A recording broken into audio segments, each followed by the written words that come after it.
Welcome back to How to Be a Better DM, the official podcast of Monsters.rent. I'm Justin Lewis. And I'm Tanner Wayland. And we are here to help you tell better stories for yourself and your players as you dungeon master sessions of D&D, Dungeons & Dragons. We'd like to give you some quick announcements. We actually have one before the show, and then after the show, if you want to stick around, we have some more announcements then as well. But first, let's talk about this. Tired of being alone? Are you tired of not having any of your players understand you? Are you tired of never truly belonging? Well, you're in luck. All you need to do is join the Guild. The Guild is a unique and exclusive experience that is only open to Dungeon Masters. It is a full community focused on helping ease your DMing burdens. Want to meet other DMs? Join the Guild. Want to discuss your homebrew ideas with people who would appreciate it instead of just telling your cat? Join the Guild. Want to find a place where all your wildest dreams will come true? Join the Guild. Go to monsters.rent/guild and sign up today for free. Wait, that can't be right. Chuck, can you check this again? Is this supposed to be... What? Oh, they're serious? It's free? Oh, okay. All right. Yes, go to monsters.rent/guild and sign up today for free, even though they are crazy for giving this away for free. Common side effects may include burping, sneezing, laughing, breathing, hearing, listening, tasting, farting, critting, sarcasm, and in extreme cases, explosive diarrhea. Awesome. With that out of the way, we can get into today's show. The party walks out into a clearing. Traveling through the jungle had taken longer than expected. You'd followed the young girl's tracks, but that didn't make traveling through the brush any easier, especially for Medic. In the clearing, you see a clean-cut wood house on stilts, high above the jungle floor. It was as if a home had been built on a watchtower. Smoke rises lazily from the chimney. That's when you realize how quiet it is. As you traveled through the jungle, you'd heard every sort of creature imaginable. Now, you hear nothing. Suddenly the door opens up and a man steps out onto the deck of the house. He has a brown vest with a black beard, no mustache and flowing black hair. He holds his hands on his hips with a crooked smile on his face. "I suppose that you've come for my girl," the man says in a rough, deep voice. His tone is somewhat mocking. Brenner steps forward and says, "There's more of us than of you, so it would be wise to hand her over, lad." "I can count, Master Dwarf," the man says wryly. "I don't think the odds stack up quite in your favor, though." And with that, the man begins chanting something and waving his hands as his eyes light up with a strange white light. You look to Malpheus, who has already begun a counterspell. Malpheus finishes, but nothing happens.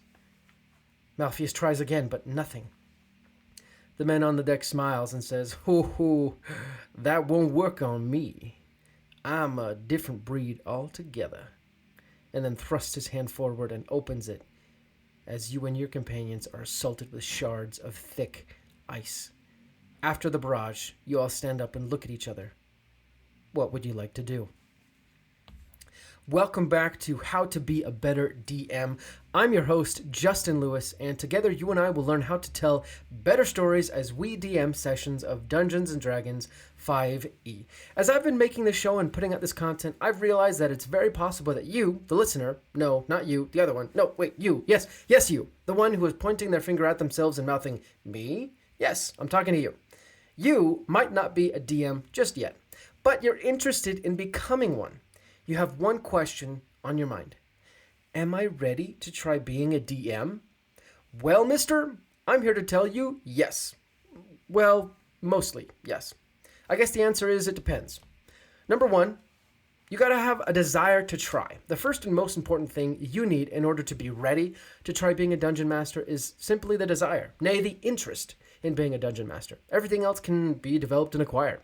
If you don't want to be a DM, then doing it for more than a one-shot will probably be very difficult, nay, impossible.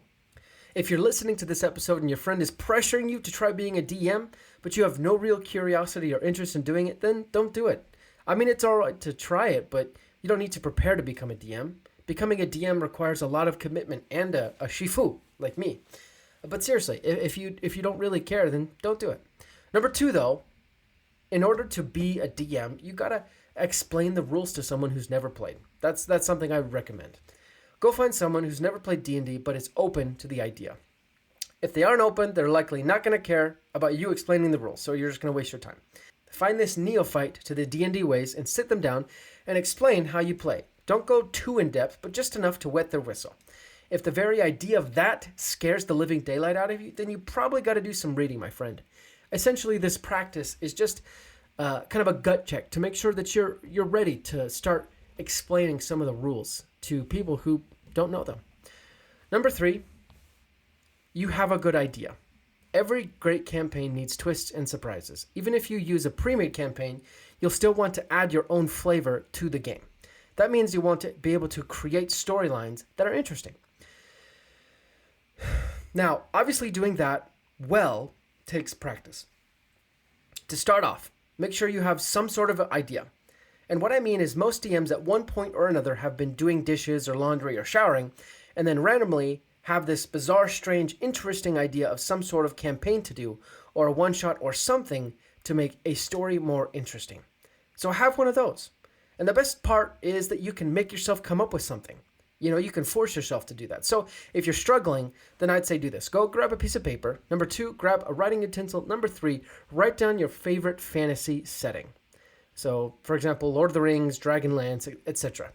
Write down your favorite thing about that setting. Is it the giant war balloons or the code of honor of one of the Order of Knights, or is it the snarky attitude of most of the characters? And then add that idea to an encounter you might come up with. So, for example, I chose the Stormlight Archives by Brandon Sanderson. And what I liked most, aside from the variety of characters, was the magic system. So maybe I could have my players face someone whose magic system is completely different. One of my players might cast Dispel Magic or Counterspell, but it doesn't work because, in a way, it's not magic. Kind of like you heard at the beginning of today's show. See? Simple idea that makes a side quest interesting. So run through that experiment and see what comes out the other side. Number 4, you're comfortable performing, or at least open to the idea. This one is also a gut check. As a DM, you're a storyteller, a writer, and a performer. You'll act out various characters that your players will come in contact with. That said, if you are uncomfortable describing things or being somewhat wacky in front of other people, you may not have as much fun at being a DM, or you might need to work on it a little bit. Here's a huge caveat, though. One of the reasons why I love Dungeons & Dragons is that it does push some of us out of our comfort zones. I myself am a somewhat more reserved person, but D&D has helped me be more expressive in front of my friends and be okay performing and putting on a show. I also think being a DM is a great way to help yourself get over having trouble with public speaking. It's a wonderful way to push yourself past your limits and have fun with friends at the same time. So if you aren't perfectly comfortable performing in front of others, that's okay. I'd say just practice until you get that way. In my opinion, those are 4 things you need, or at least need to try to get yourself ready to be a DM. The most important thing to remember is that yes, you are ready to try being a DM. Anytime you ask that question, yes, there are some things you need to do to prepare, but you're ready to try it. No DM is perfect at the get-go. I distinctly remember one week where I was frustrated with myself because a particular session didn't go as well as I'd hoped. I felt like I sucked. And then the next week, I felt much better because the session was way more fun. There's a learning curve. Hopefully this show helps you get over it faster, but the learning curve is still there. Thanks for listening to today's show, and if you have any feedback on today's show, today's topic, or any others, I'd love to hear it. So just send me a direct message on Instagram at Geronimo Levis, and I'll be sure to respond. Or if you just love the show, give us a rating or review wherever you're listening to this. That would go immensely far. But if you're interested in getting even more content like this, and maybe even an opportunity to play D&D with me or one of the other hosts, sign up for our newsletter. It's simple and free, and best of all, you get extra stuff. Who doesn't like that? So just go to how-to-be-a-better-dm.captivate.fm/subscribe and subscribe, or you can go and click the link in the show notes, which is probably way easier. Make sure you do that because We're going to start up our one-shots in March, so if you want to be part of it, you got to sign up. But we'll be back next week for another fun show. Until then, though, let's go ahead and roll initiative. Thank you for listening to today's show. We really appreciate your support and your patronage. We have a few more announcements to go over. First, did you ever fall in love with the library as a kid? It was a place where you could experience 1,000 stories without having to buy 1,000 books. That is what Monsters.rent can do for your D&D campaign. You can rent and swap out as many quality miniature monsters and creatures for your D&D party as you could ever want, without having to buy them. You can rescue villagers from a kobold camp, or lead your party through the fighting forest, or many more adventures. We're coming out with new bundles all the time. Just sign up for our subscription to get access to your own personal library of minis. Go to monsters.rent to find out more. That's the website. Monsters, with an S, .rent. Get your library pass to a world of minis today. we also wanted to let you know that today's episode is sponsored by Stardust and Dragons. I'm going to let one of the cast of Stardust and Dragons, Christian Hatcher, and his crew tell you a little bit more about it. This August, a new adventure podcast is coming to a platform near you, filled with action. You one of the two of them. We can't keep taking hits like that. Drama. Everything that she's been doing, everything she's going to do, finally sets in. And Stardust. Help! Help! Someone, please! Find out more about this epic odyssey at stardustanddragons.com, where adventure awaits in the stars. That's all the announcements we have today. Again, thank you so much for everything you do for us. You make this show possible. Like we said before, we'll be back next week with another great episode, and until then, let's go ahead and roll initiative.